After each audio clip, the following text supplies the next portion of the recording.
Before and after the presidency of Donald Trump, the United States was, and now it is again, on what I would call an intentional trajectory to fulfill what famous Freemason Manly P. Hall described as the secret destiny of America, which includes a future national and global subservience to the God of Freemasonry, a deity that most Americans would not imagine when reciting the Pledge of Allegiance to one nation under God. In fact, the idea by some that the United States was established as a monotheistic Christian nation by those who designed Washington, D.C., and that the God referred to on American currency as a Judeo-Christian one, it's really a puzzling conclusion when reflected against the deistic beliefs of so many of the founding fathers, as you can see perpetually viewed in the so-called supreme architect deism of Freemasons, and in the supreme judge of the world and the divine providence notations that are in the Declaration of Independence and other founding documents, as well as the countless pagan icons that actually dominate the symbols, the statues, the buildings, the seals that were carefully drafted under official government auspices. The Great Seal of the United States primary among them, which Manly P. Hall, the famous Freemason, rightly called the signature of that exalted body of Masons who designed America for what he called a peculiar and particular purpose. It all bears rich symbolism, forecasting anything but Christianity. As a matter of fact, when Christians in the 1800s argued that a hypothetical annihilation of the United States would lead to antiquaries of succeeding centuries, and by that they meant historians, concluding that America had been a heathen nation based on the symbolism of the Great Seal, Congress was pushed to create something reflecting the Christian faith of so many of its citizens. U.S. President and Freemason Theodore Roosevelt, he strongly opposed this idea, but other Masons weren't as frustrated with the plan because, given the ambivalence of the term God, and the axiom that, interpreted within the context of the Great Seal's symbolism, this certainly would not infer the biblical Christian God. Therefore, the slogan "In God We Trust," whoever you believe that God is, was accommodated by Masons and other Illuminatus who therefore approved as the official U.S. motto the phrase "In God We Trust."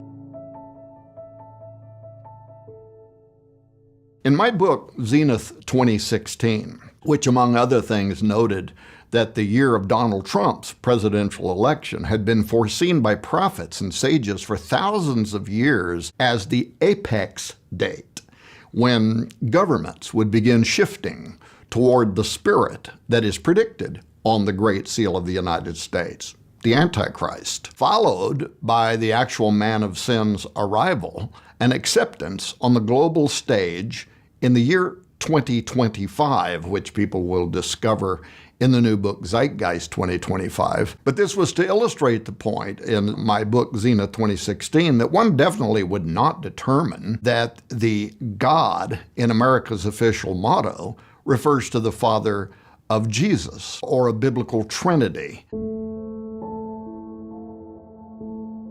I wrote in that book, quote, "Imagine yourself as a space traveler who visits Earth in a fictional post-apocalyptic world. Digging through the rubble of the once thriving planet, you come across a copy of a US $1 bill with the two-sided Great Seal of the United States joined in the middle by the phrase, 'In God We Trust.' Upon consideration, you ask yourself, what God did this refer to? And with no preconceptions, you allow the symbolism on the seal to speak for itself, from which you quickly determine that this had been a great culture who worshipped Egyptian and Greek deities, especially a particular solar one whose all-seeing eye glares from atop an unfinished Egyptian pyramid.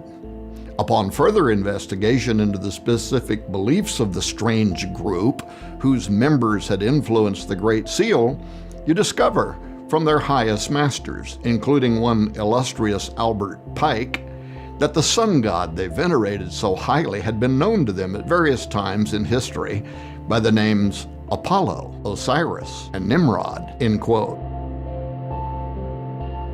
Now, I made that argument in Zenith 2016 because, unknown to most Americans, and certainly to the average Christian, the Great Seal's mottos and symbolism relate to both Osiris and Apollo specifically, and yet as one. Osiris is the dominant theme of the Egyptian symbols, his resurrection and return, while the mottos of the seal point directly to Apollo, and the eagle, a pagan emblem of Jupiter, to Apollo's father.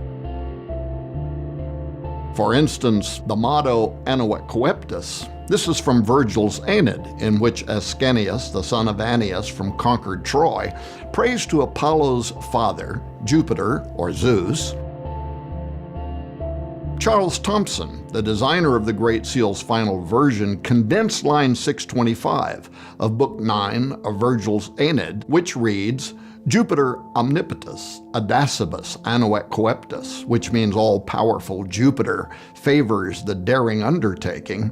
He condensed that down to annuet coeptus. He approves our undertaking.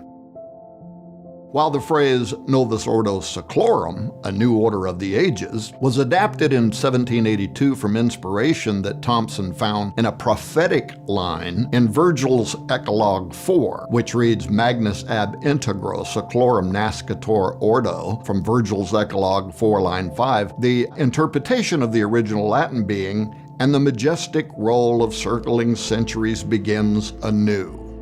Now that phrase is from the Qumran Sibyl, a pagan prophetess of Apollo, identified in the Bible as a demonic deceiver, and it involves the future birth of a divine son spawned from a new breed of men sent down from heaven when he receives the life of gods and sees heroes with gods commingling. According to this prophecy, this is Apollo, the son of Jupiter, or Zeus, who returns to Earth through mystical life given to him from the gods when the deity Saturn, or Jupiter, returns to reign over the cosmos in a new pagan golden age, what the alignment of Jupiter and Saturn on December 21, 2020 forecast, which many, by the way, including pastors, were erroneously referring to as the Christmas star.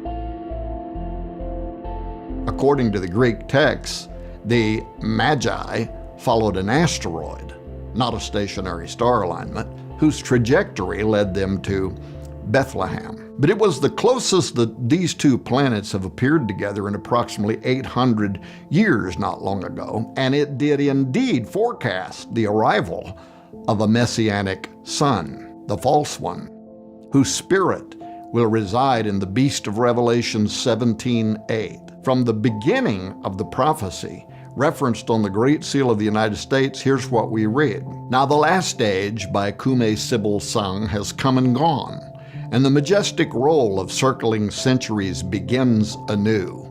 Justice returns old Saturn's reign, with a new breed of men sent down from heaven. Only do thou at the boy's birth, in whom the iron shall cease, the golden race arise. Befriend him, chaste Lucina, 'tis thine own Apollo reigns. He shall receive the life of gods and see heroes with gods commingling, and himself be seen of them, and with his father's worth reign over the world. Assume thy greatness, for the time draws nigh, dear child of gods, great progeny of Jove or Jupiter Zeus. See how it totters the world's orbed might, earth and wide ocean, and the vault profound, all see enraptured of the coming time. End quote.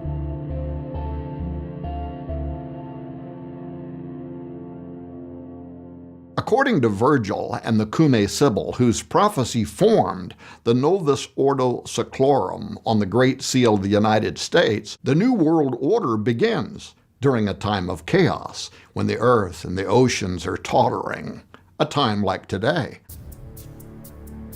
This is when the Son of Promise will suddenly arrive on earth.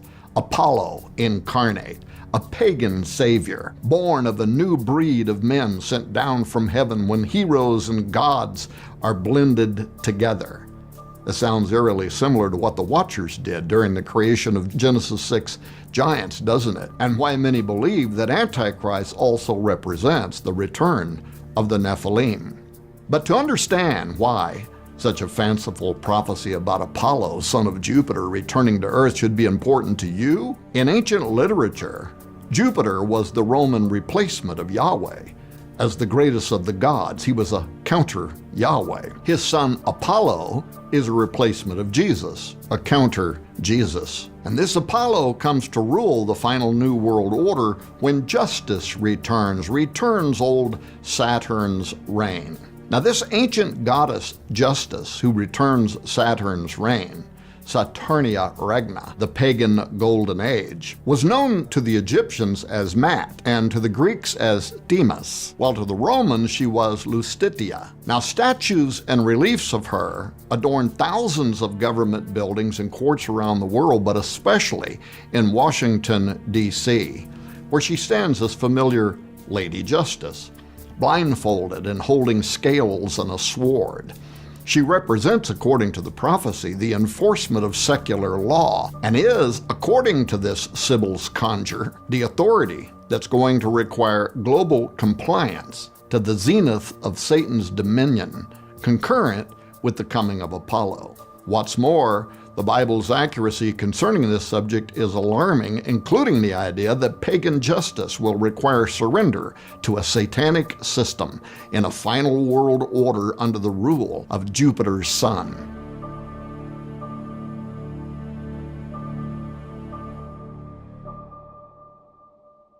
In the New Testament, the identity of the god Apollo, coded in the Great Seal of the United States as the Masonic Messiah who's going to return to rule the earth, is the same spirit, verified by the same name that will inhabit the political leader of the end times New World Order. For instance, according to key Bible prophecies, the Antichrist will be the progeny or the incarnation of the ancient spirit of Apollo. 2 Thessalonians 2:3 says, "Let no man deceive you by any means, for that day shall not come, except there come a falling away first, and that man of sin be revealed, the son of perdition." And this is the Greek word apoleia, Apollo. Revelation 17:8 likewise ties the coming of Antichrist with Apollo, revealing that the beast shall ascend from the bottomless pit and enter into him. It says, "The beast that thou sawest was and is not, and shall ascend out of the bottomless pit and go into perdition," apoleia, Apollo. "And they that dwell on earth shall wonder, whose names were not written in the book of life from the foundation of the world, when they behold the beast that was, and is not, and yet is." End quote. Among other things, this means that the Great Seal of the United States is a prophecy, hidden in plain sight by the Founding Fathers for more than 200 years, foretelling the return of a terrifying demonic god that seizes control of Earth in the new order of the ages. This supernatural entity was known and feared in ancient times by different names: Apollo, Osiris, and even farther back as Nimrod, whom Masons consider to be the father of their institution.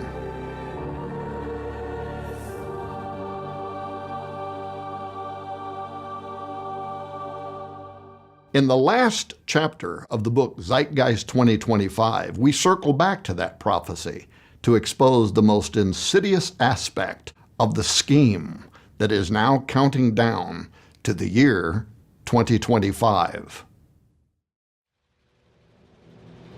The information that I just shared with you is only the tip of the iceberg of what I reveal in my new book, Zeitgeist 2025. In fact, much of what I uncover in this book is too hot for mainstream platforms like YouTube and Facebook and would immediately be censored. But now, for the first time ever, You are going to discover hidden secrets and forgotten prophecies surrounding the year 2025, how the current U.S. government is tied to America's occult destiny, lost prophecies from Qumran forecasting 2025 as the final age of man, why historians and intelligence agencies foresee a totalitarian world government by 2025, how America's capital city is laid out to actuate the arrival of the Antichrist, about the malevolent Orwellian trinity currently converging, the means by which the population's thinking and speaking are being homogenized to create a nation of assimilated devotees who are going to embrace the Antichrist, the deep esoteric meanings that names and titles held in ancient societies, the impact they had upon destiny, and what that precedent could mean now for America's near future. Who the mysterious character Melchizedek of Genesis 14 truly was, what the people of the name covenant is, and much more. So go to sidroth.org/horn or click the link below to get your digital copy of my revelatory new book, Zeitgeist 2025, so you can count yourself among the ones prepared for what is coming next.